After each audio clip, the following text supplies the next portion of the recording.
It's Wednesday, my dudes! And tonight, we welcome a creator who brings his toys to life! I can't believe that worked. Oh, all right.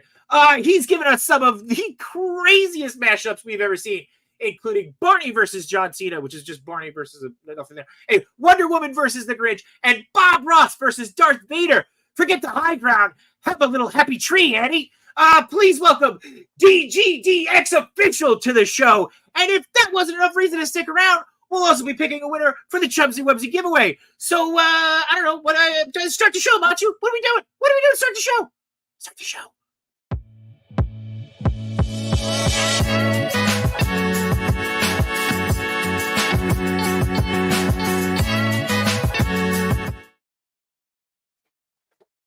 Oh, hey. I didn't see you there.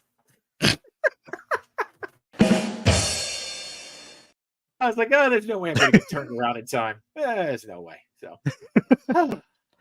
there's too much going on. Yeah. I got that lightning effect to work. I didn't think that was going to work as well. So, I was like, yeah, it's a Frankenstein thing. He brings it to life. We'll try this. It's hard work entertaining you people every week. I hope you appreciate it. I had to take a week off last week. That's why. I know. I'm so exhausted. I had to take a week off. Anyway, it is Wednesday, my dudes, and it is episode 76 of Between Two Sentinels, and the road to Comic-Con, San Diego Comic-Con has officially begun.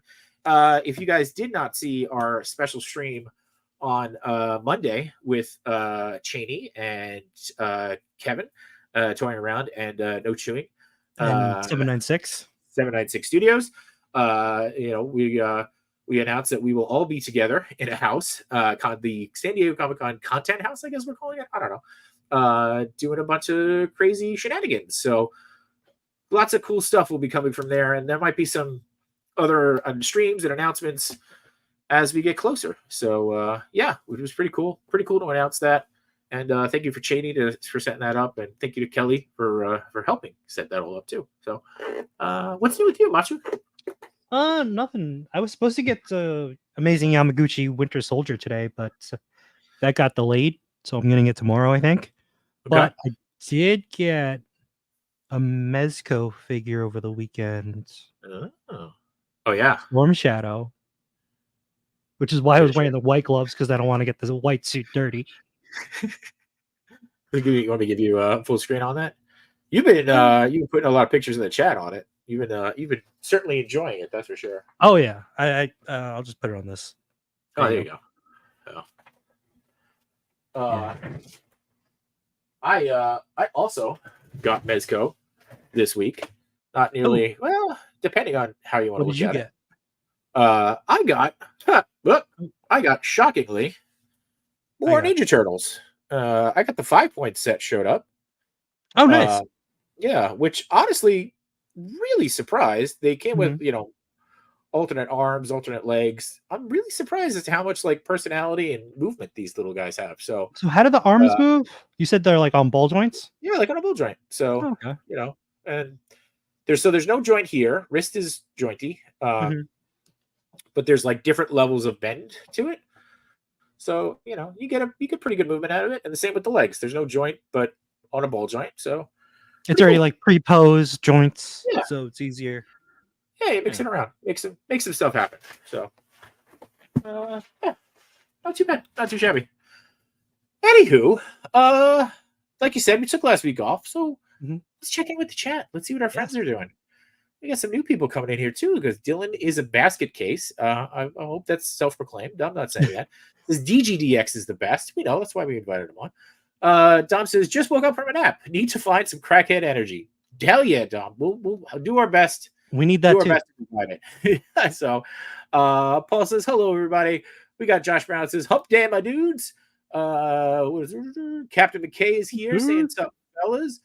Toy Addict is here saying, what's up, dude? Steve Morrow with the best comment ever. What else we got? Toy Chase is here. No Chewing is here saying, what's up, y'all? Or what's up? No Chewing is here. He's off going to be doing a show with TPC Top 10. And, of course, Yimbo reviews everything. And Toy Father. And their guest tonight is Toying Around. So Kevin's been streaming a lot this week. He's Oh, yeah. he's gonna be tired. Like every day, seems like it. Boy, he's pulling a macho. That's what he's doing. Cal the Collector says, "What's up, fellas? Bad Force Grumps is here giving us the booty thumps. Messy Photography is here saying, "What's up, you guys?" What else we got here? Dom says, "Tortilla slaps. I'm gonna do my best to avoid being slapped by a tortilla." We got some some toy daddies who have to be initiated. Yeah, I like that idea. Man Beast Boy is here. Toy Chest says he can't wait. He's all booked for San Diego. 796 saying, "Sup, friends?" Tom says his joints are jointy too. Detour. What's up? Stefan Delator. Oh, that must be his real name. Those look great. They are great. I'm really happy with them. Omega Weapon 13 is here. Mick Newcomb is here saying, "What's up, my dudes?" Diggs Figs with the hit us with the ahoy ahoy. And I believe that's everybody. By the way, started watching TMNT 1987. Did not help me stay away from the TMNT rabbit hole. Oh my god. It definitely is not going to help. It's not. Nope. Yeah. So sorry for that, but also not sorry. All right. So we got a lot going on. Obviously, want to get to DG. We do have Mr. and Mrs. Chubsy Wubsy backstage as well. We're going to jump right into the giveaway. I think I got everybody off of the post, so I'm going to pull up the wheel. But let's bring in our guests who so generously donated. What's going on, guys? How are you guys? Oh, we're doing great. Thank you. Oh, thank you so much again for this. This is awesome. Really, really appreciate it. This is what we do anytime for you guys. Yeah.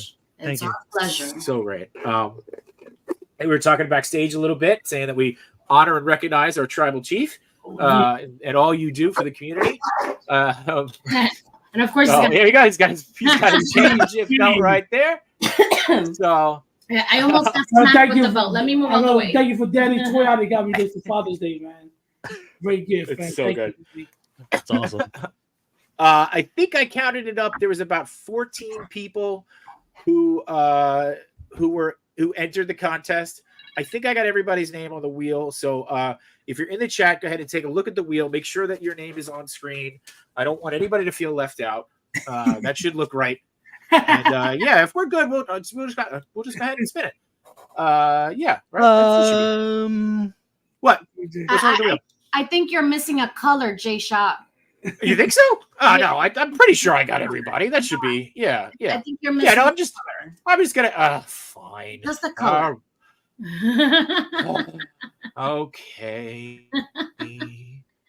I guess we'll go to the real wheel. That's fine. Matt, what do you have to say about that wheel? I mean, no one should be surprised. I'm not surprised at all. It's a turtle, dude. It's a turtle. Yeah. Tom says, "I think you're missing a J shot." Yeah. Well, all right. I think I got everybody's name up here. Hopefully you're there. If you're watching, fantastic. If you're not watching, you can't win. Sorry. No, I'm kidding. We'll reach out to you, but this is it. This is one spin only, not an elimination. And here we go. To everyone.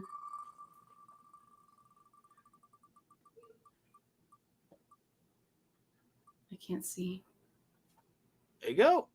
Wow. Looks like it is Wavy Boy Geo. Congratulations, Wavy Boy. We will reach out and yeah, we will reach out to you. But if you are seeing this, feel free to send Chubbs. You want me to get information and then I'll send it to me so I can start packing it up and send it this week. Obviously, full name, address, and email so they can track the package. Mm-hmm. Done and done. And again, thank you guys. Congrats. Thank you guys so much. We really appreciate this. And of course. Dom wants to know what your thoughts are on the San Diego exclusive Chubsy Wubsy Alf. I think that's pretty accurate. I saw that. I'm about to get one. I'm about to fight him. I'm about to fight him with my figure. Yeah. I'm going to put them together by the store and fight him with my figure. The dial. Let me say something though, real quick though. Yeah, go for it. We got more giveaways. No, go so my next giveaway, I'm trying to go right at it real quick. Okay, Toy Daddies has another giveaway. You're gonna announce it tonight. We're gonna keep this going on to the Road of San Diego. I got 4 more giveaways going on. So everybody, this is for everybody. The love that I got for the community, for all you guys, I'm gonna keep it going. There you go. Exclusive scoop on our show before even the Toy Daddies have it. Toy Daddies will have an exclusive giveaway announcement. So yeah, there you go. We're scooping them. But that's awesome. And again, we really appreciate all you guys do for us in the community. Thank you. And we can't wait to celebrate you in San Diego. And fun. Mrs. Chubbs and I promise to keep the bail money to a minimum. That's all I can say. Yeah, I can't go to Mexico. No Mexico trips. Anywhere else is fine. No Mexico trips. That's what I'm saying. Done. What could possibly go wrong? Congratulations to the winner. That's Congratulations to the winner. Yeah. Send me the DM with the information. I'm gonna send that right out this week. Yeah. You got it. All right. Thank you guys. Have a great night. Thank you for having us. Of course. All right. Well, we talked about NECA announcing their San Diego exclusive, and no better transition than that, I think, to just kind of bring in the man who has been bringing NECA figures to life. Can I make it work again? I don't know. Can I make it? I can. So look at that. I've learned a trick today, and I'm going to overuse it. So it is, I think it's pretty awesome that he's going to be here, and we're really excited to talk to him. So I'm just going to stop stalling and bring in DG. Yeah. It's alive! Amazing. Just built right into it. I love it. That was perfect. That was so good. It's so good. Dude, thank you so much for being here. We really appreciate it. Thanks for having me. Yeah. So I know we were talking backstage, and I think we were talking about our love for NECA, how much that I've generously donated to NECA over the last few years. But you were telling us a really cool story about just getting to work for them and how good of a company they are in working with you, which is really awesome to hear, right? Because you don't always hear that, like, we always talk about you do this for fun and you don't get the opportunity to do something like this full time. It's very rare. So the fact that you are getting to do this full time is a really cool story. You want to talk a little bit about how that happened? Yeah, sure. I've been a YouTuber / stop motion animator since about 2010. So we're approaching 15 years next year. I started when I was 13 or 14 years old, and I've accumulated over 100,000 subscribers on my YouTube channel. But things weren't working out in terms of views and monetization. And there was a bit of a year or two period where I was trying to figure out what's next. Am I going to stop animating altogether? Am I going to do whatever, And it was in that hiatus where I realized, oh, wait a minute, I could just charge companies money to animate these characters and figures and whatnot. So one of my first clients was Big Bad Toy Store. Then a second client was a celebrity client, Diamond Dallas Page, WWE Hall of Famer. I did 3 Christmas specials for him and a Halloween special. And then things started moving into the actual toy companies themselves. I think specifically because of Big Bad Toy Store and the awesome stage that they gave me.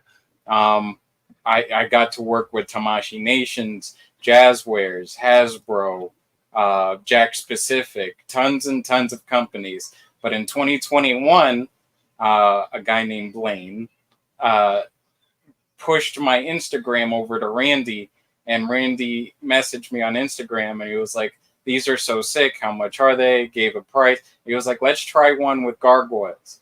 So the first commercial I did for them was the Gargoyles Goliath figure.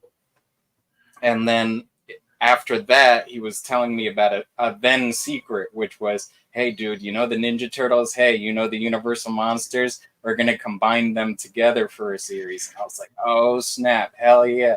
He was like, I want you to do these vintage commercials for them.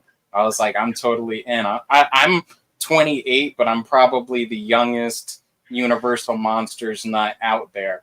I seriously love those movies. They're over 90 years old, but they hold up masterfully. The storytelling, the visuals, they're fantastic movies, and are definitely like the blueprint for something like the MCU and whatnot. So I was just excited that NECA had the rights to the Universal Monsters.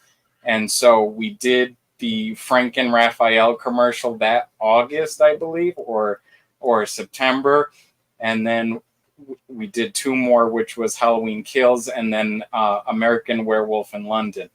And around this time, I was also talking with somebody at Toy Fair who wanted to display my work on Instagram and stuff as like a gallery thing at Toy Fair. But unfortunately, because of a spike in COVID, I think, they had to cancel the event altogether. And I was telling Randy, like, dang, this would have been a cool spotlight.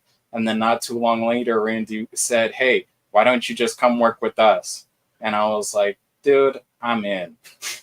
That's awesome. And the rest is history. And I've done over 25 Ninja Turtle commercials.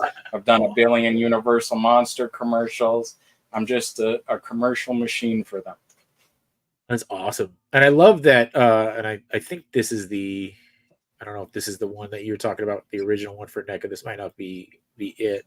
Yeah, maybe. Let me see if I can share it. Let's see if it pulls up here. This one, right? This is the one you're talking about. Yeah. One of the first ones. Yeah. So, and I love that they, like, one of my favorite things about the commercials that you've done for them is that they have that vintage feel, right? Like, you know, you're digging into the nostalgia. So you're already getting us with the nostalgia of the figures and the figures that we want, but then you're quote unquote marketing them with that all around. So it's such a good piece too. So right. And my intention when I'm making them is not to sell you a product, but just to tell you a story and to showcase how cool the figure actually is. Because like so many other companies that I've worked with before, there are nice people, but then there are the corporate people that say, hey, you have to have text that say buy now and all that type of stuff. And it's like that doesn't attract people to actually buy the product. It actually detracts it. So Randy sees the value in narrative storytelling with the advertising, and you know, that's why we've been such good partners for the past 2 or 3 years. I mean, this Turtle Van commercial is legit a commercial, but it's a spoof of like a car commercial. So I think it's okay there. this scumbag at the end. See, I love the idea that you're doing it right from a storytelling perspective, right? And you're saying that you spoofed a car commercial. Is that common for you to pull inspiration from other things outside of toys? Definitely. Yeah. Like when I'm not working and whatnot, and I'm like writing scripts or whatever. I don't even write scripts for these commercials. I usually have bullet points in my head, but like when I'm working on my like personal film scripts and stuff, I'll just play like a marathon of like 90s and 80s commercials because they're just really relaxing and really like nice. You know, you look at them and go, what happened with advertising? Like these are so charming, and now the commercials aren't charming anymore. Like McDonald's, of all places, had the most charming commercials back in the day. And nowadays, it's just like, buy the fries. Yeah. Like back then, they would do a whole short film with Ronald and a little girl, like at a park making a snowman. And then nowadays, it's just like, just buy the fries, bye. Yeah. I mean, like also their locations all look like they've gone through a midlife crisis too, right? Yeah. They're no longer like, you know, they're not appealing for kids like they used to be. They're unhappy meals. They're unhappy Yeah. meals. Just want to obviously recognize this and say a huge thank you to the Toy Amigos and this super generous super hat, as we call them. Sorry, choke. God. Saying, yo, Jay's hot. And the Machu Man, really appreciate you guys. Appreciate Toy Amigos. And we were talking with them obviously on Monday, and they had They're Not Dolls yesterday, and we'll do Chat Migos yesterday, and then They're Not Dolls tomorrow. And be sure to check out the Fallen Fett tonight as well. Wednesdays, I think Wednesday really is. It's just one big toy show. We also have some people in the chat. Oh, yeah. What do we got? We got KJ Smith is here. Who else we got? Oh, good. You do it. I'm gonna put my hands up. We got Kevin. Kevin hitting us with the hello there. Who else? And then what else did he say? He said he loved those NECA ads. There you go. Thank you, Toying Around. There you go. There you go. Yeah. Oh, Captain yeah, McKay just also a said lot a of- throwback. Oh, that's it. That's the right there, Captain McKay Random. He's the jelly to my peanut butter when it comes to these ads. He is a fantastic composer. He does all the compositions for all of the NECA videos. And he's also a talented stop motion animator himself. He's been my friend since I was 14, and I'm 28 now. So we've had a long friendship, and now we do these commercials together. That's awesome. That's cool. I didn't know that. It's funny because I was talking with McKay a couple of days ago too. That's really cool. And he's also got sick hair. Really good hair too. So okay. Yeah. We've had him on. We've shown his stop motion too on here. You guys, and Machu's done it. You've done incredible work. McKay and is it Pac Photos? Who's done? We've had done the Pac Photos he's done some stop motion. Yeah. Also, Plastic Action. Plastic Action. Yeah. How could we forget Jax? It's just like you guys, the dedication and the time that you put into it. It's really incredible, and I love something I did want to touch on that you just said when you're sitting down to write scripts. You don't think about when you see stop motion like this, right? Like you think about storyboarding or writing action sequences. You don't think about writing a script. So you'll actually do a full blown like script. Will you do? No, when I was talking about the script writing before, that was just for like my own personal like films and whatnot, not the ads. For the ads, I usually have bullet points of what I want to see at what second, because not only is stop motion like a filmmaking type of thing, it's almost like a math thing too, because you're taking 24 photos per second, so you got to make sure it all fits at the exact time you want it to. So this is where I get to throw out a stop motion phrase because I had Matt educate me on it. Do you animate on the 2s or the 3s?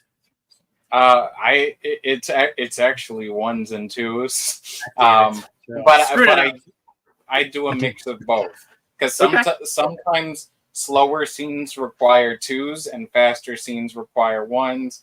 It just all depends on the situation. Okay. Cool. Yeah. And what are you? I know that like so when I've looked into it before and I've done like a couple of little things that I blame it on my kids that don't have time to do it. I know that's not an excuse. Are you using Dragon Frame, or is there a different software? I've been using Dragon Frame since about 2014 or so, and it's been the cow for me. I've been using Dragon Frame, and going back to the 1s and 2s thing, I personally didn't even know about that until maybe 2018 or 2019 when I got an email from Stupid Buddy Studios, which makes Robot Chicken, and one of their animation directors, Alex Kamer, said, "Hey, you make great stuff, but here, try this out and see how it works." And ever since then, the quality, skyrocketed. And I'm really grateful for the team at Stupid Buddy Studios, Alex Kamer and Matthew Senreich, the executive producer and co-creator of Robot Chicken, who I met this past September in LA, and he couldn't be nicer. Which is insane, because it's like I grew up watching that show, and that show has had a heavy influence in my career. And to just go to the studio and to meet the creator of the show and hang out with them and talk and stuff, it was amazing. So it's a couple of things there that I want to touch on. One, the fact that, like you got to meet them and do that, right? Like that's pretty incredible. It's something you're saying, right? Like you grew up watching that show, but also the fact that like you had said that was 2018, you had started at, 2014, right? So you're talking about something you've already been doing for 4 years, but you're still learning, I started in 2010. So 2010. So this whole thing has been a long process. Right. And 8 years later, you're just learning about frame. Like it's something that's really cool that you just like continuing to be a student of the game, so to speak. Right. Yeah. And two, first off, also Dom, they're not flashcards. I'm more technical than that. I've got to shoot it, but yes. You know, you talk about rope. Go ahead. Going back to the frame rate. Yeah. Like you traditionally shoot it in 24 frames, right? But did social media ever sway you to doing 30 frames? No. Okay. When it comes to these commercials, Randy gives me control of what I want to do, unless a partner like Disney or Universal has a recommendation. Everything else is up to me. Okay. So you talked about Robot Chicken being something that influenced you and you watched growing up. What else?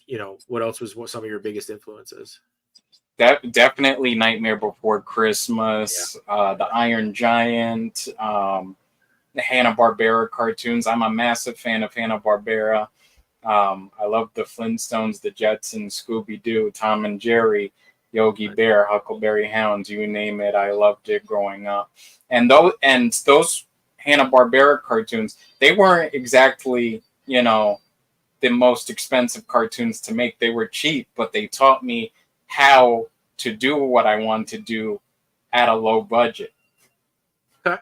So when you say they taught you how to do what you wanted to do, are you talking like more visual sight gags, or like, because they're like relying on that stuff?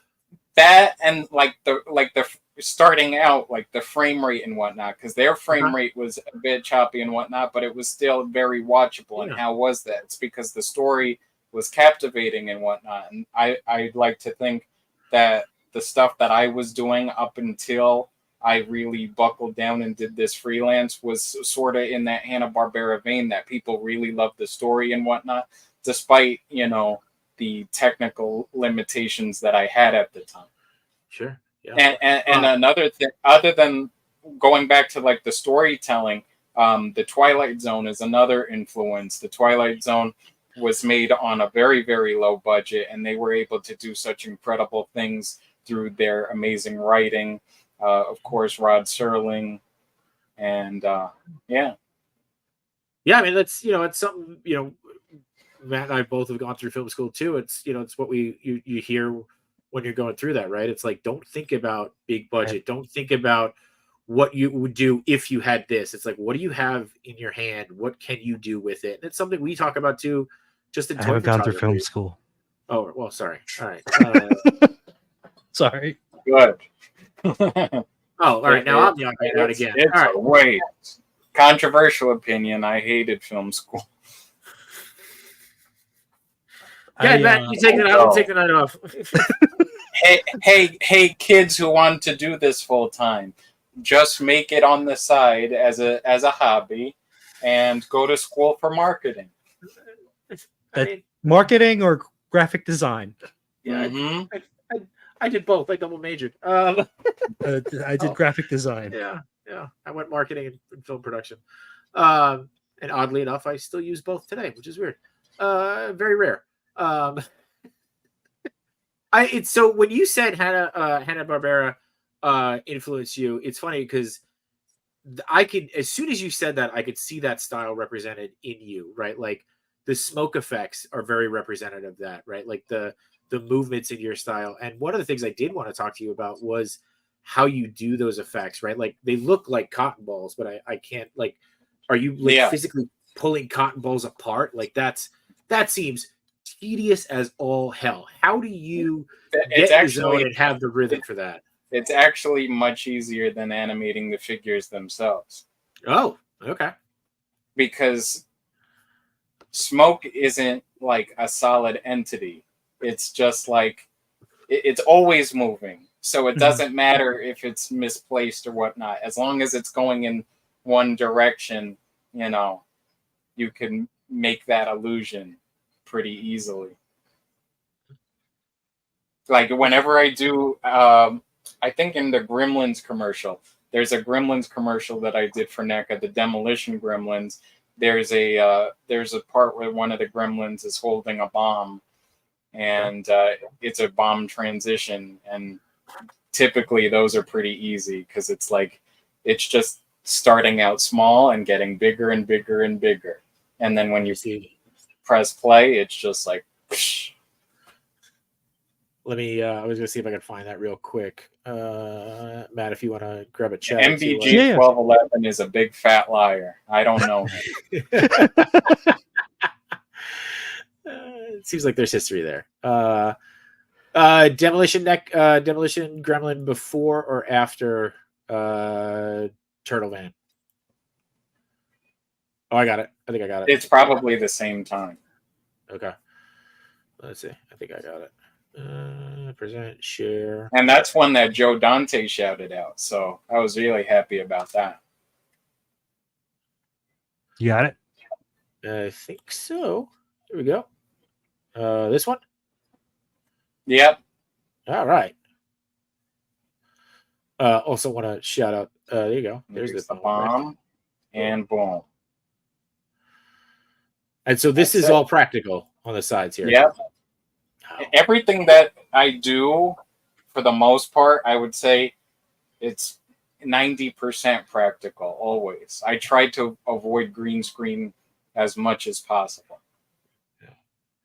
But you're still using rigs, right? So you're still green screening out rigs?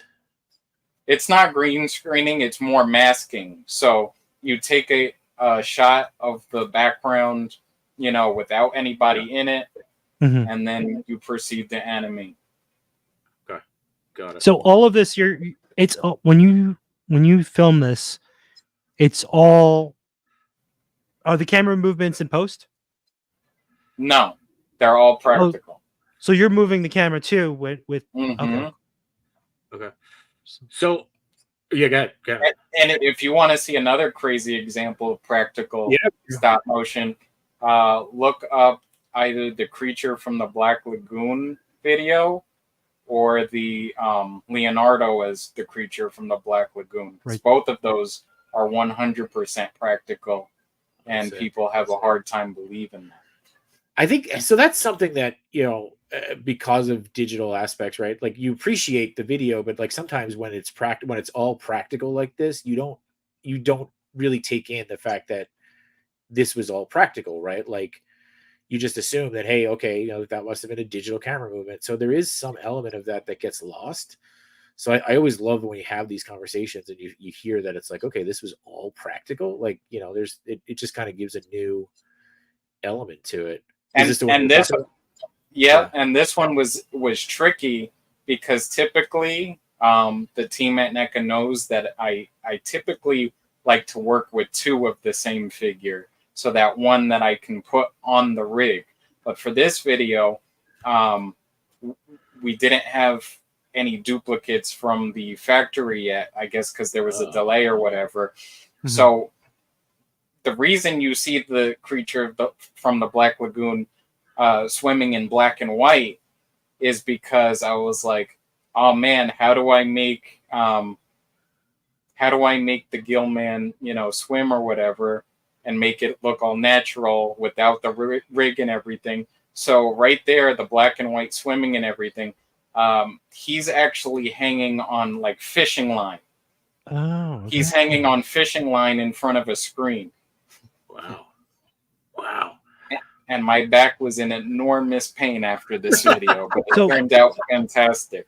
I have used fishing line before, and the most annoying thing about it is waiting for it to stop swinging. Yeah, right? So how much that was the issue for this video. Yeah, I was going to ask you how many lines did you use, because if you use multiple lines, you can have it a little stable, but if you're using 2 lines, you got to wait for it to stop swinging, and it's just annoying for when you're trying to do like little micro movements, because it's always going to swing. Right. I mean, it's, even though you can have the fishing line to a more stable degree, Dragon Frame catches the movement. Yeah. So it's like literally like you're on a sniper. You got to hold your breath, click. There you go. Shooting with fishing line right now. Yeah. Just wait. That's our advice. Just wait. Let it rest. Let it rest. Let it rest. But see, if you look here, this is the creature that I used in the commercial. Oh, okay. Hang on. Stop sharing. All right, good. This is the creature from the Black Lagoon that I used in the commercial. Mhm. I do have a second one now. The only difference with this one now is that it has this brass pipe in it. So this brass pipe will go into a rig like this. Mhm. And now, 1 second. Okay. Now, when I'm working with him, Oh, wow. Yeah. he could just swim or whatever. And although we just did a commercial for this figure, and we didn't really need a rigged one, I am working on a documentary for NECA called NECA: The Art of Making Figures, and I do a stop motion segment with the creature because he looks so good, and Universal is a fantastic partner. It's pretty awesome. So and for figures that I don't have a rig for, like Raphael, right? Like all I have to do is like balance, you know, just normal balance. Right. What's up, Here, talk while I balance this. Sure. Yeah. Yeah. Well, that's something, Matt, that you talked about too, right? Like you don't, you typically don't use a rig. You just only when there's like when they're jumping. All right. Right. I try to balance everything because like I just don't want to. I'm too lazy to pull out the rig. Right. Okay. I mean, his ankles are pretty loose, so I regret putting him out. Right. It's okay. We won't hold you to it. But you get the idea. Like for example, the Ernie Reyes Jr. figure, the Kino figure. I did a lot of balancing for that commercial with his sidekicks and whatnot. Because he in the movie, in Secret of the Ooze, he does that kick where it's like one here and then the other one's like a back heel kick, and that was all done with balance. Yeah, so this is the rig that I use. It's a winder, with the 2 axes, and then J-Shot, you lent me the other one, which is just the Y axis. Yep. But that really helped me a lot because then I was able to have both characters in the air at the same time without having to use armature wire, which I've done before, and it's basically the same thing with the masking. You just have to make sure you get a clean plate. Exactly. So I want to jump back real quick to you talking about doing the camera movements practically.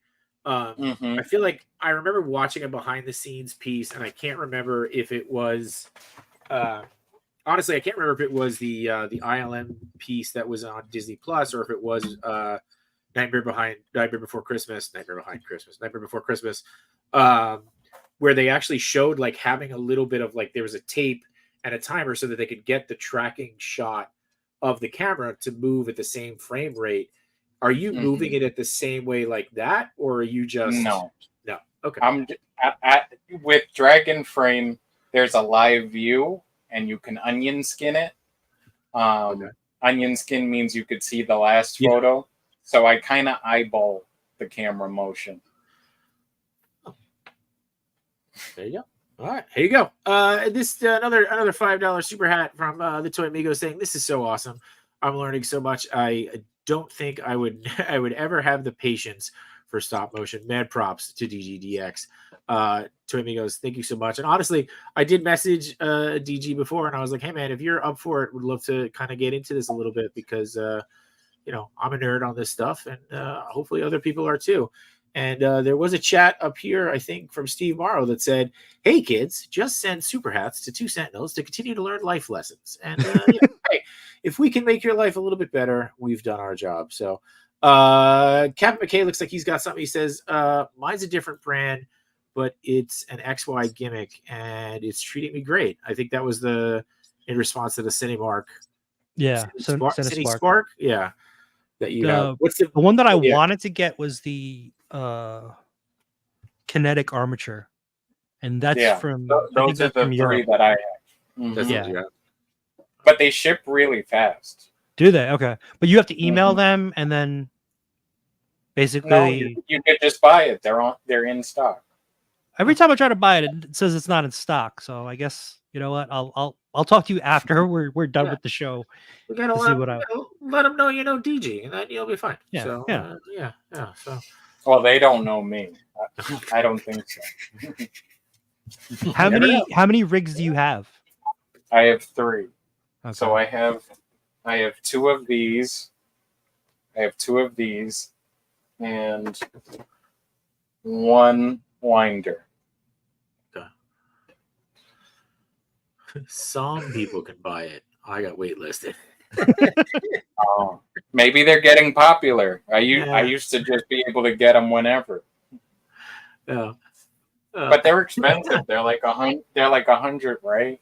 120. I don't remember. I thought they were It's been more a than while. that because I feel like the one that I bought, that other one that I gave you, Matt, was like off Amazon was like 200. So I feel like the the other one from yeah. Kinetic Armature is a little Yeah. more. Yeah. Oh. They probably gave you a discount. Yeah. See, No. they do know They you. probably did know you. They don't know me. I'm anonymous when I buy stuff. Do you put the mask on to make yourself feel better too when you do it? The ski mask typically works. So do you okay. when you put the lead pipe or in the figure, right? Do you actually drill into the figure, or do you like? Yep. Okay. It is totally drilled and cemented in, and I use epoxy and paint to hide the damages.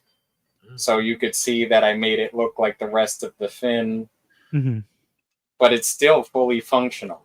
You can Yeah. still twist and everything. You just got to know exactly where to put it in, as you know, the lady said.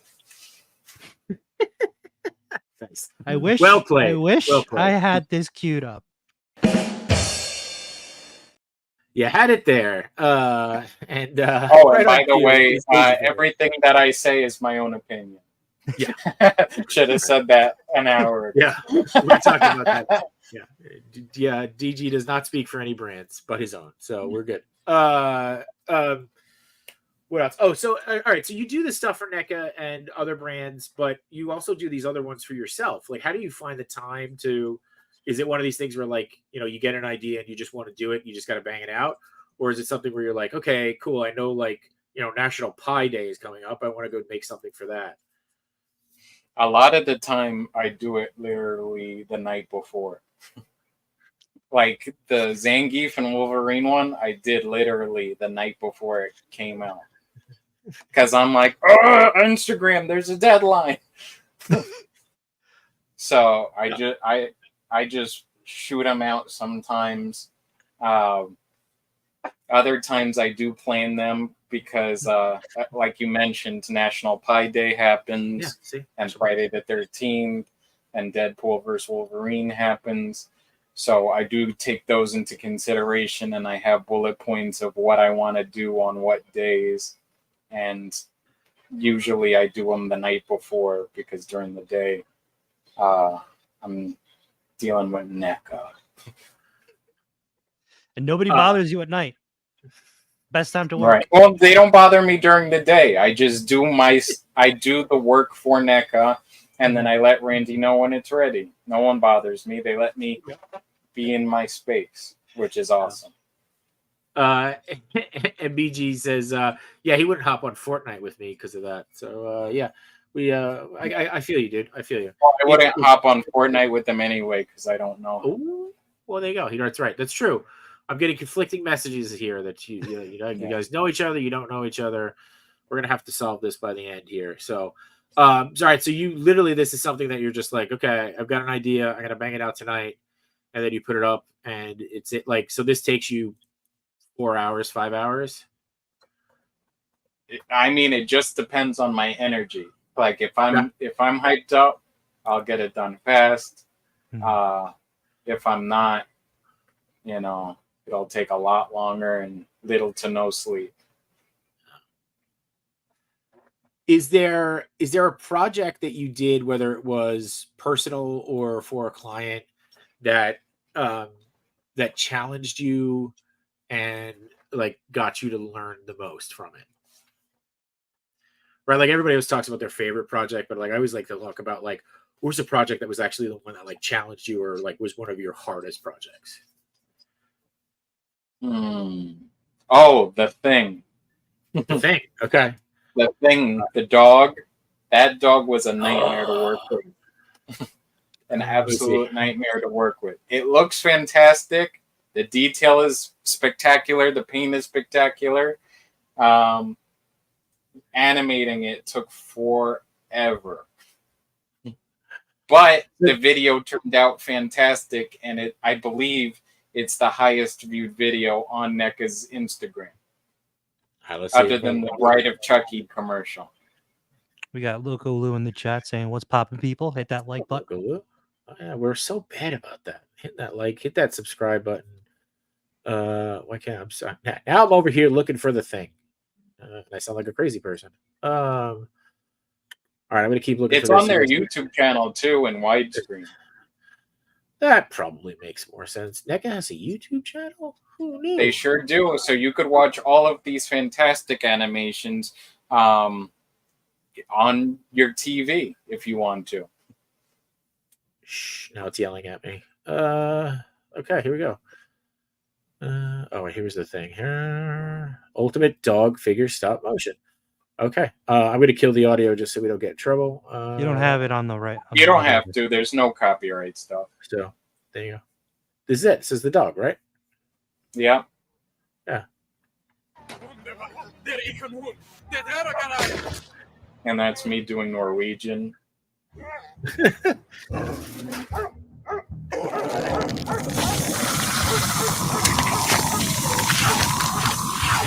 can shapeshift into any living being, and it is extremely hostile.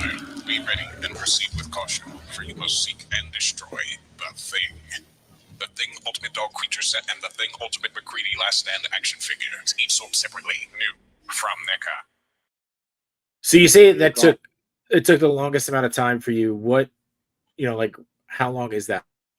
Like, was it twice as long as it normally takes for you, or? Yeah, definitely. Yeah, definitely. Because also that wasn't a final product. That was still like a early sample, so it was very delicate too. Got it. But I'm very happy with the video, and I see a bunch of my friends buying the figure for themselves and loving displaying its grossness.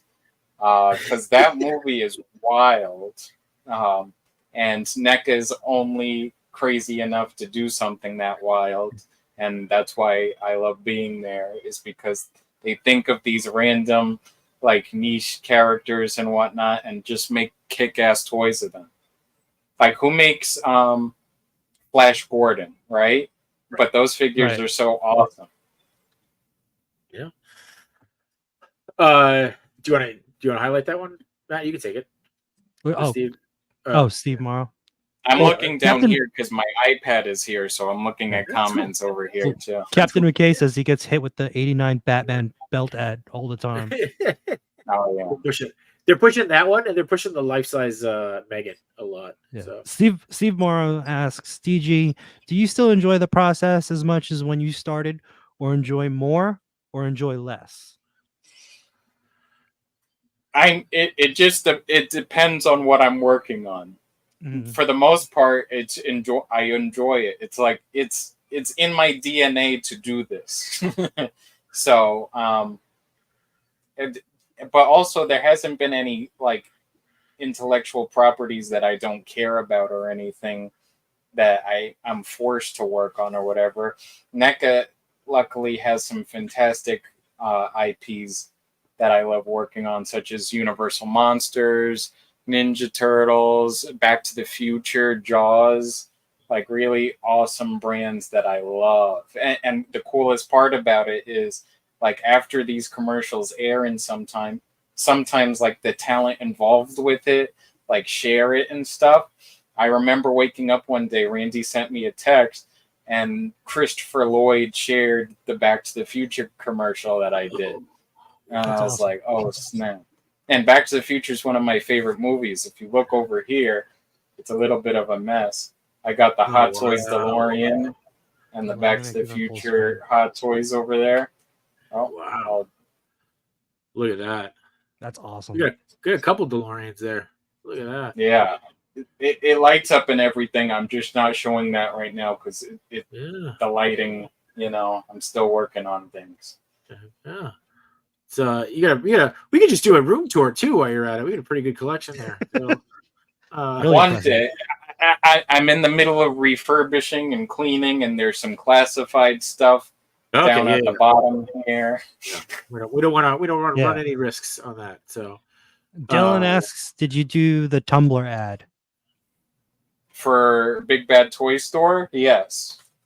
Oh, which one? Let's see. Should I pull that up? It was about it was the Tumblr, and Batman shoots out of it, and he goes directly to a computer mouse and starts buying stuff on Big Bad Toy Store. Yep, I immediately went on Big Bad after I saw that ad too. That's good. Damn Thank it, you you for did the your job royalty. very well. You immediately went on Big Bad. You immediately after that ad, you immediately. I didn't get the Tumblr though. I was gonna say, immediately bought a stop motion ring. I was thinking about getting the Tumblr. I'm not. It's too big of a Batmobile. I already have the the 89, and I have the animated series, and I'm good with those. I have the animated series, the 89, the Adam West one, and I did pre-order the Tumblr, but I don't know where it's gonna go. Did the Adam West one? Did they ever come out with a 1/12 scale? They just made this one that scales with like their retro line. Okay. Which I really like that retro line. I mean, I'm done with it at the moment because I got all the TV characters. Right. But they it's a really cool line. They have Clock King coming out too, right? Like I feel like I remember seeing that Clock King. And I think so, yeah. Egghead and King Tut. Egghead was the last one that I got. Yeah, that's a good line. Egghead was played by Vincent Price, right? That wasn't that the whole thing? Yep, Vincent Price. Watch this segue, which was awesome to see that figure being made too. The Vincent Price figure that you did and that you animated, and talking about figures that you don't expect to get made, right? Like in a world where we get a Vincent Price action figure, that is pretty awesome to get. And something you just said before too, where you haven't lost kind of the passion for this, or you still enjoy the process because you're working with brands or properties that you enjoy. Is there a property that you haven't worked with yet that you really want to work with?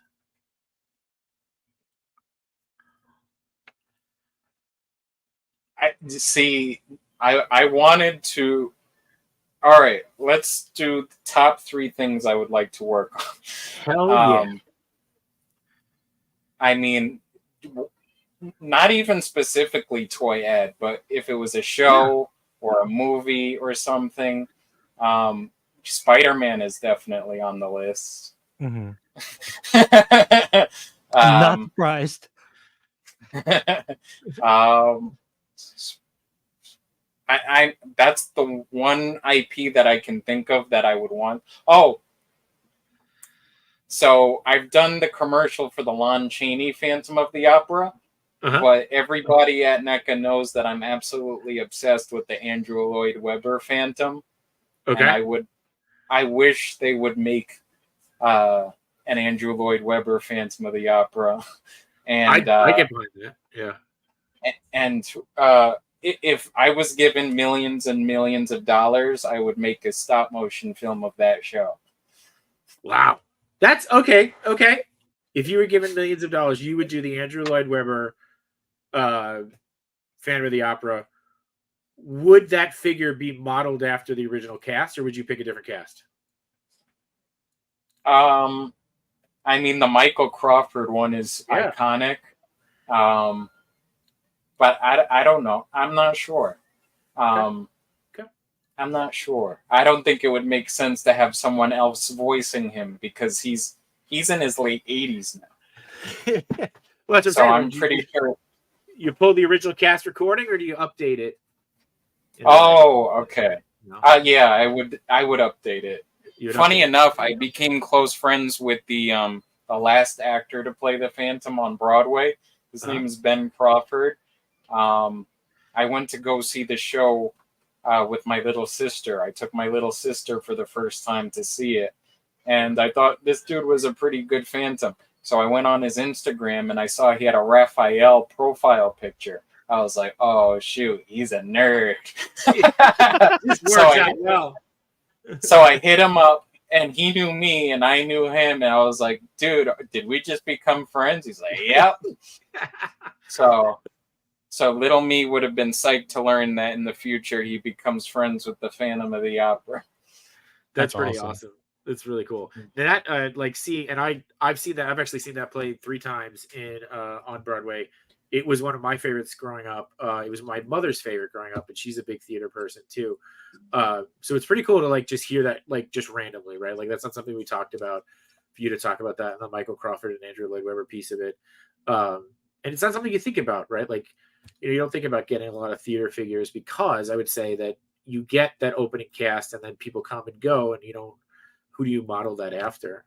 You certainly don't want to model it after the movie. You know that movie was so it's interesting. Have you seen the Back to the Future? Being a Back to the Future person, have you seen the Back to the Future musical? I refuse to. So I haven't seen it yet, but I will say this: I was with you. I was like, "This is ridiculous. There's no reason for this." People I trust have said it's pretty good. So I've had people I trust say it's good, and then that same person will tell me a plot line they changed and what they substituted it for, and I go, "Oh, great! You took the emotion out of a very, very pivotal thing in the movie." Okay, so I haven't heard that aspect, and we won't spoil it for people. So maybe that's something we could talk about on the after. We got a couple people jumped in. Lago Figs, what's going on, man? D Blake Makes is here, and we got 88 Figs as well. And D Blake says, I've heard people say the Back to the Future musical is fantastic. Yeah, it's apparently people say yes, people say no. Steve Morrow says, did you like the idea of a Spidey Tom Holland Back to the Future crossover? Do not touch Back to the Future. It's 1, 2, and 3, and that's it.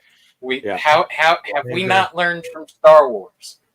Have we not learned from Star Wars or Indiana Jones or any of these franchises that they keep milking and milking and milking?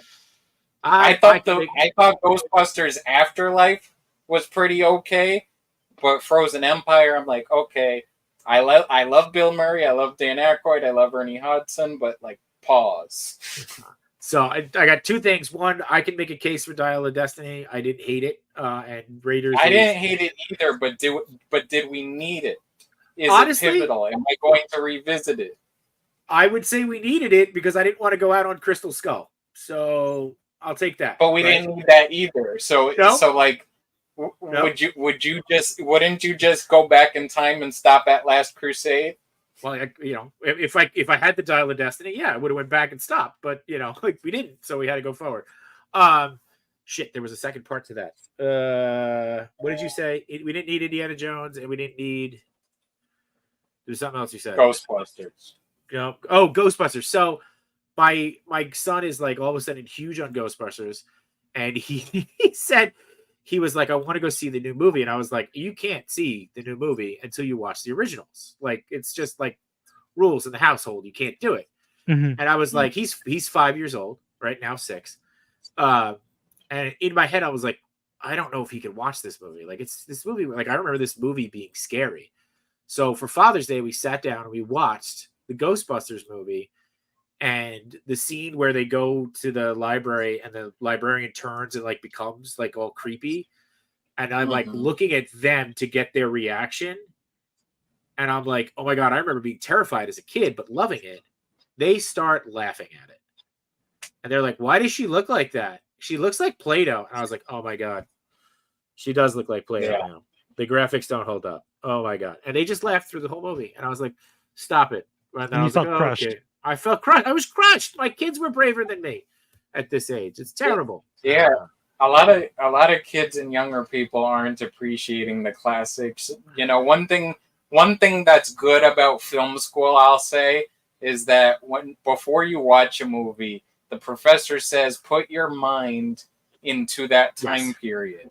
Yeah. So, like, if you're going to watch Psycho, right?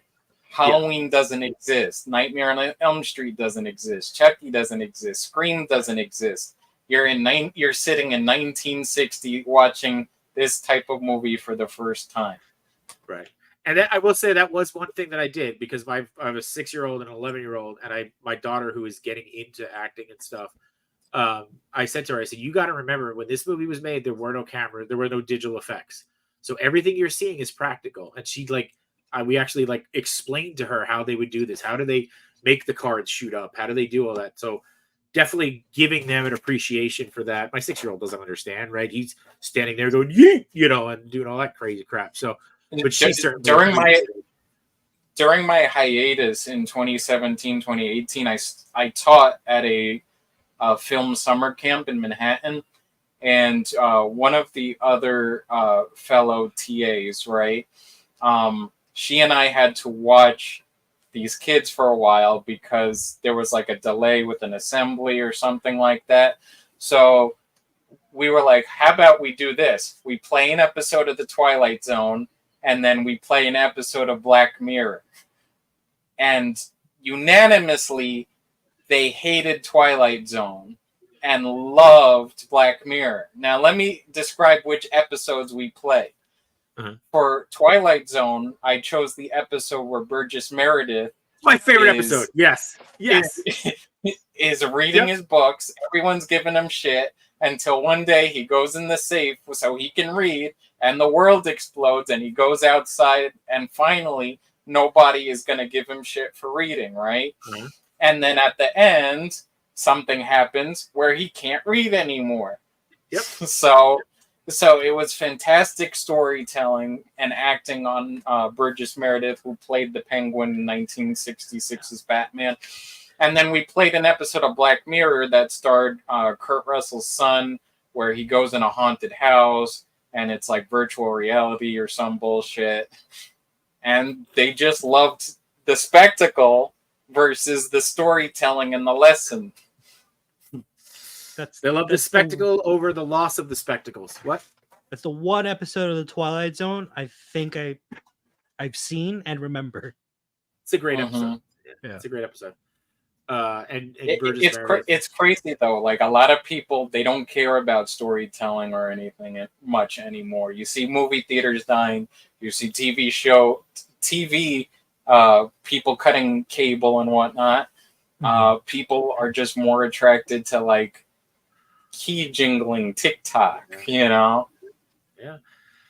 Welcome to the these damn kids section of our show tonight. So 88 Figs does say Rogue One was great, and episode 3, I will give credit. And Rogue One was, talk about storytelling. I think Rogue One did a fantastic job. But I love Rogue One. I love Rogue One. I love the original trilogy, and I do enjoy the prequels. I don't like Phantom Menace, but I like Attack of the Clones and Revenge of the Sith. I agree. I was gonna say I love Rogue One, but I also love boots on the ground Star Wars, right? I kind of love the non-Jedi stuff of it. It always gives a different perspective. Dom says my cousin's kid is a huge Ghostbusters fan too, about to be 5. I kind of love though, even whether it's the classics or the new stuff, we're seeing that stuff kind of come back around. Afterlife is great. I haven't seen Afterlife yet. An Empire that I felt missed the mark. Yeah, I did make Afterlife made me cry. Afterlife made me cry. That's how good it was as a tribute to Harold Ramis. Because literally, people look at it and they're like, "Oh, this is just The Force Awakens, but with Ghostbusters." It's no, they're making a tribute to their fallen friends, and they did so beautifully. I gotta see, because he's in the whole movie. He's in it. Yeah, I gotta see it. I will say though that that line in the original Ghostbusters, I don't know if it was written, and I kind of like don't want anybody to ruin this for me. But when they're in the mayor's office and he goes, everything was under control until Dickless over here shut down the power grid. And he goes, is this true? And Bill Murray goes, yes, sir. This man has no dick. That line is just phenomenal. And I can only hope that it's improv because it was such a great line. Steve, I made my kids turn their eyes at that part. Dom says maybe a hot take, but the It movies are scarier than the new ones. The old It movies. I mean, but like Tim Curry, like how Tim Curry's. I can't comment. I haven't watched the old ones. Oh, well, there you go. You got some homework now. ADH. What did he say? What? That one I didn't get. I've been enjoying live plays and musicals more than today's movies. That's okay. That's true. There's been a bit of a, there's been a bit of a revival on plays and stage. The problem is that the theater houses are still charging an arm and a leg for this stuff, and they can't stay open. It's killing it. I heard Jay Sharp was starring in the next Ghostbusters movie. That would be awesome. I would absolutely dress up in anything you need me to be in the next. Assuming you mean I'll be playing the Stay Puft Marshmallow Man, which I would be more than happy to do. Well, that's what I heard. It was improv. Oh, God, I hope it was improv. The flowers are still standing. That's it. That's a good one, D-Boy. He was wanting to try that. The new It is so good. Blade Runner 2049 was a great sequel to the original. I actually didn't see it. I do love the story, though, of Harrison Ford punching Ryan Gosling in the face. Oh, like legit punching him? Like actually hit. Yeah, he's like just missed and just literally hit him in the face. I didn't see the original Blade Runner, but I did see Blade Runner 2049 with some friends, and it piqued my interest in the original. I just haven't had the time to sit down and watch it because it's like 3.5 hours. Well, and there's a couple variations of it too, because there's like the original that was released. That's the other there's thing like, too. There you go, original with the narration. I would say watch the original without the narration because you're a smart man and you can you don't need people to spoon feed you stuff. Then your non-friend says he actually watched an old movie. DG hasn't and gave him shit for not watching it. So there you go. I can't give you shit if I don't know you. Oh. Agent Variant is going to give you shit for not watching Blade Runner, so it's okay. What else? What else should we talk about? Guys, I was born in 1995. I couldn't sit in a theater and watch it, and it's not on streaming. It's probably on Amazon. No, it's got to be. No. I like every week this whole year I've been looking for it on streaming, and it hasn't been on streaming. I'm willing to put money that I've got. Pretty sure I saw it on Amazon. There's an app called Just Watch, and it alerts me when a film that's on my list is on a streaming service I'm subscribed to. If I have it on Blu-ray, do you want me to ship it to you? No, because I don't have a Blu-ray player. All right. Well, I'm all done with physical media. I thought you were going to be like, I only have a VHS player. That would have been even better. All right. So here's a question from the chat. Your non-friend or friend, I don't know what's going on here. It says to ask you about visiting the Home Alone house. Yeah. In 2019, I went to Star Wars Celebration with a former friend. And since it was in Chicago, I was like, might as well do a John Hughes tour of the area. One of the hot spots, of course, is the Home Alone house, which is it's pretty small in person. It's not the smallest, but it's smaller than you'd think it'd be. But it was pretty cool to see in person. And then right across the street is the house where the car was backing up, and Kevin's like, instead of moving out of the way. And that was pretty cool. And there was like this weird guy who kept following me with his wife. He was telling me he was like a YouTuber or something. I was like, that's great, pal. And then he pushed me in his car and took me on a train back to Chicago, where he forced me to go to the Ferris Bueller locations. Just an odd... What? Wait a minute. That could be MBG. That guy. I'll have to investigate. the hell is happening right now? Oh God. We'll have to get MBG on. I The was show. gonna See, say, it has to be him because how would he know that? He met up Yeah. with his non-friend. Yeah, it's Should we- totally should we him. just- He was the guy. Should we give MBG a link and just this way we could collaborate stories here? So just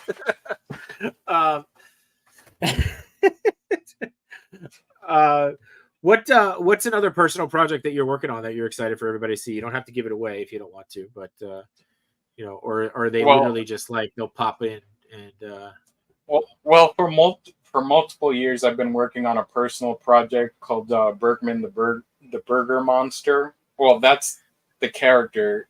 The thing itself is going to be called Bergman.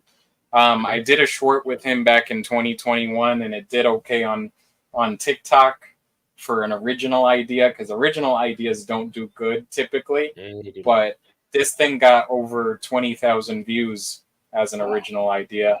So I'm working on a script for it and a proof of concept, and seeing if any of my buddies in LA want to help. Essentially, it's about a guy who turns into a hamburger monster, and it's similar if you want to mix Hulk and Venom, and there he has a consciousness in this hamburger monster, so he has to decide, is he going to give in to becoming a monster or is he going to maintain his humanity? But prior to this, everyone treated him like shit, so it's really hard to maintain his humanity. And the style, the style of it is going to be similar to like the Max, that old MTV show. Ooh, okay. Like something cool and retro like that. It takes place in the 90s. I've just been cooking it up behind the scenes, flipping those hamburger patties. I was gonna say, flipping those burgers. And when you say that you're working on scripts and stuff, is that part of what you're working on? Is that your personal? So this is like a long form personal project. I have so many scripts that are done and whatnot, but the problem is in LA, they aren't really reading scripts anymore. They're looking for visuals. They're looking for like cheap trailers or something so they can get an idea of what it is. Because with words, you read the words, there are a lot of words, and you fall asleep and you're like, what am I reading? And then you toss it when something good is there. So a lot of studios and whatnot want something visual. Now, where do I have the time to do the visual stuff? We will figure that out. I know that you said that Spider-Man is one of the properties that you do want to do, and if you were to do something that was a little bit more long form at Spider-Man, who is your like quintessential Spider-Man villain?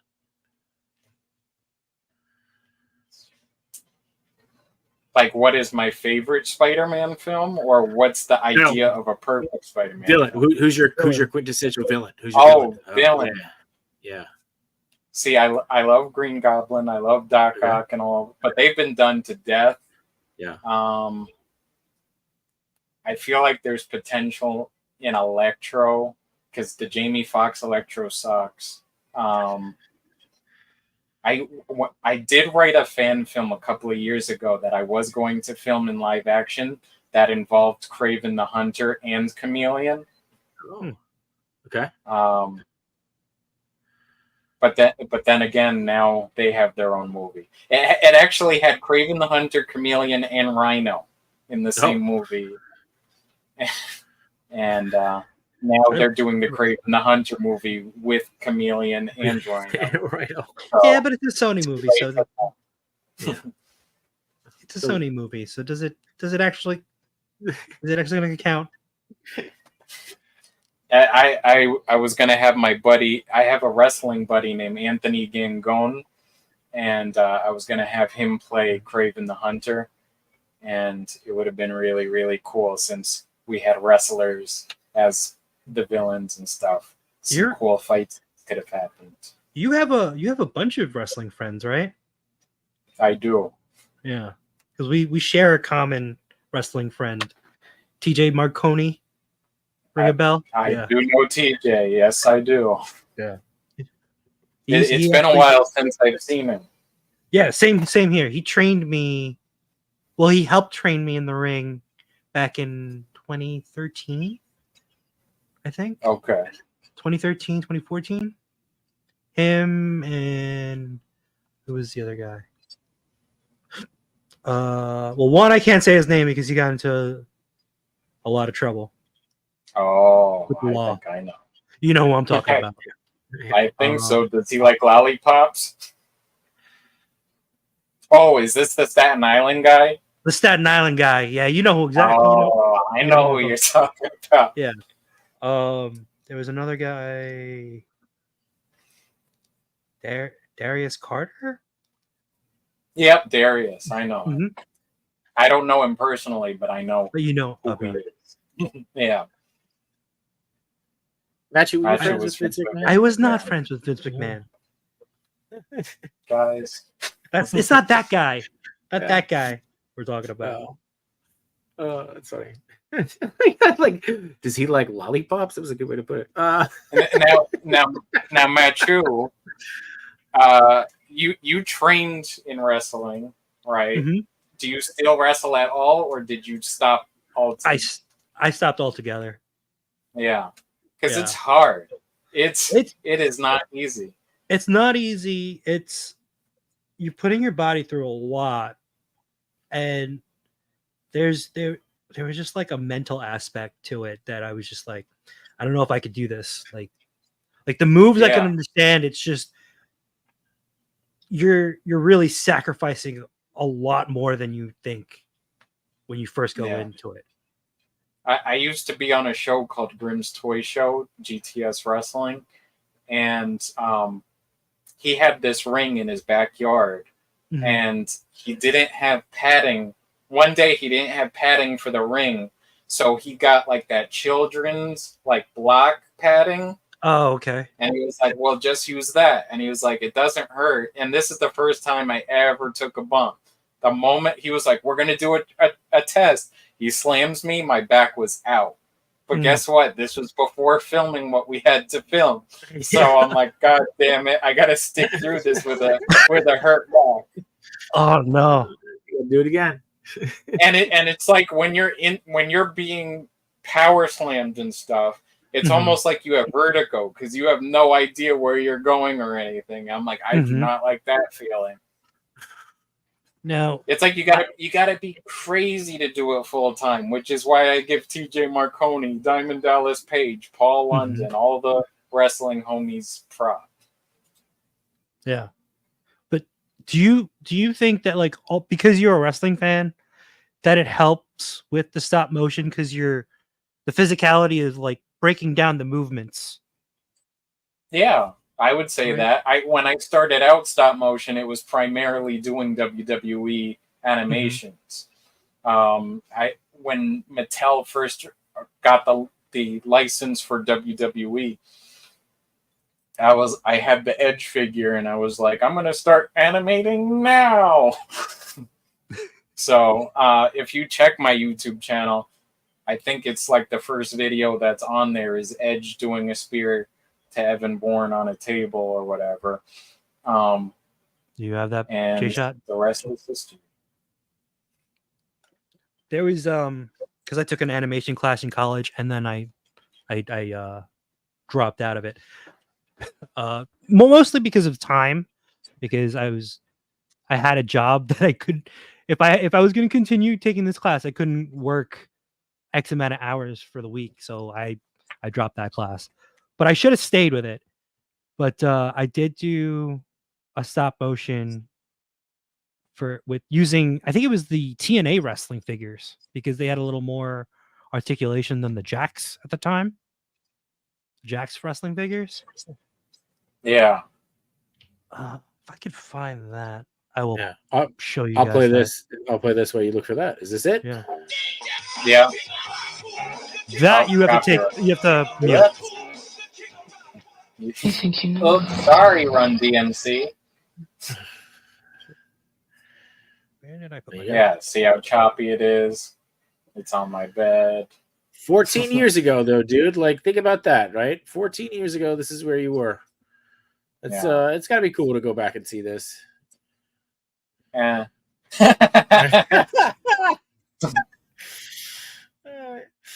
Oh, I mean, 14 years ago, and like you said, just we were talking about it before. Stick with it, keep going. So it's a big change.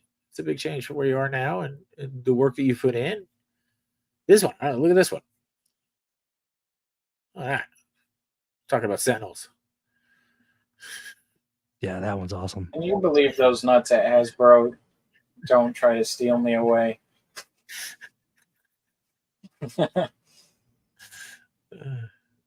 That's amazing. That was pretty cool too. I don't remember seeing the cut into the live action of that. That was just cool. I only did it for YouTube, so I there you go. to let people know that I'm not posting stuff on YouTube. Go to Instagram.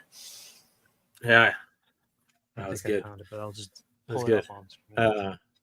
All right. Steve says he made his best friend submit to a sharpshooter on the trampoline, and that was the end of his wrestling career for him. So there you go.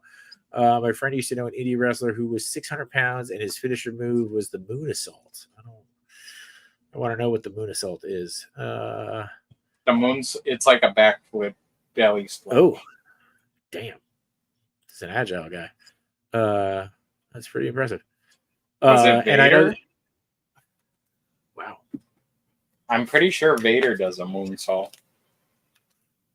Matt, My dog is coming to visit. Hold on. All right. We love pets.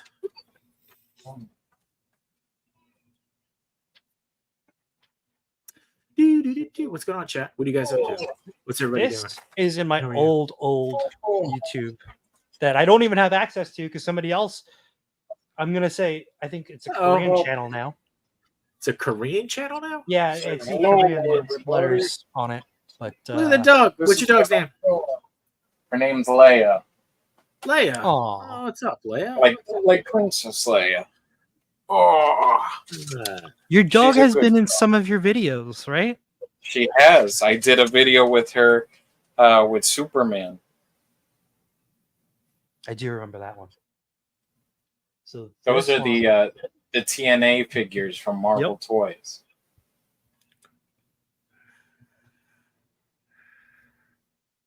So this Pretty was like cool. one of the first ones I've done.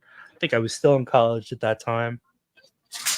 Oh, you're such a baby. I think she's telling me to write. I was gonna say, yeah, I think this Leia's hinting something here. So that's pretty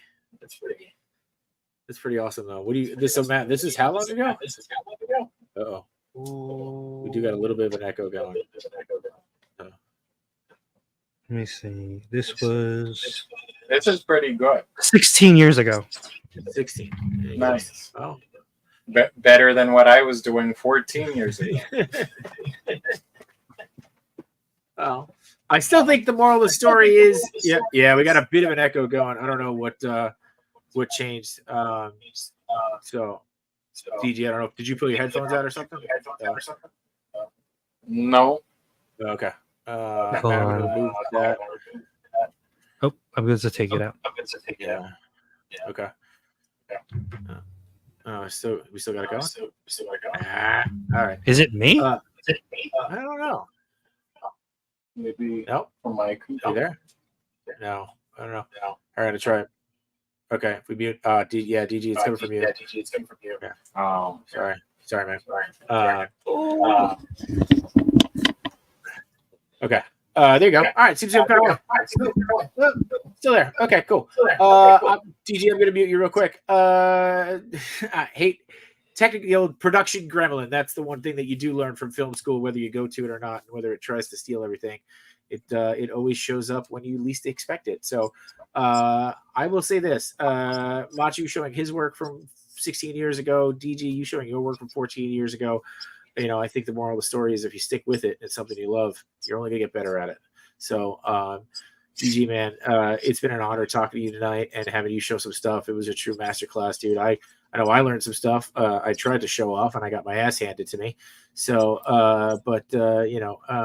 it's been really great, and we'd love to have you back sometime, man. And I'm excited to see whatever it is you're working on next. I know we talked about it, but you're unmuted. You are allowed to talk. Don't think you can't talk. So, what's next for you? Guys. Oh, okay. Yeah. Okay. What's next for you? Is there, you going on any other streams people can see you on? People catch you on? What's up with you? I will be on the Unparalleled Universe live stream on Friday. Oh, yeah. In terms of work stuff, there's a lot of stuff coming up from NECA, big announcements at San Diego. And then my snippets are going to continue. And if I have time for personal projects, I'll make those announcements. Oh, Yeah. That's awesome, man. Actually, here's a teaser for something big happening. This August, if you're going to see the new Alien movie, go see it at a Regal. Oh. Okay. Oh, okay. Oh. Okay. All right. Go see it at a Regal. We got a Regal by us. We sure do. Go support your local theater. Go. Well, I guess Regals aren't a local theater, but go support Regals. Go support theater in general. Go support art and stuff. Machi, what's up with you? You gonna be anywhere? You got enablers this week? No.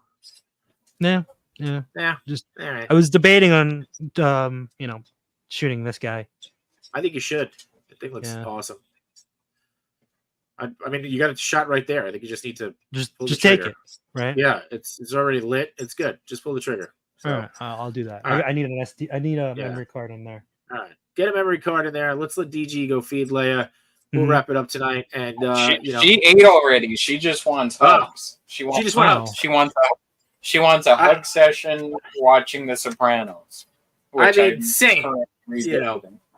Same. Who doesn't? So we'll let everybody get back. We'll let you get to that because that sounds kind of amazing. Actually, I wouldn't mind that myself. But whether you're watching live or you're watching on the replay, we always appreciate the hell out of you guys, and we wouldn't do this without you. So again, DG, thank you. She wants uppies. Chuck want uppies. She does. She keeps scratching my head. Yeah, everybody want uppies. DG, thank you again, man, so much for being here. And for everybody else, man, go out there, go make some content, go be proud of yourselves. And Machi, get that intro, get that outro rolling. Get out of here. Go home.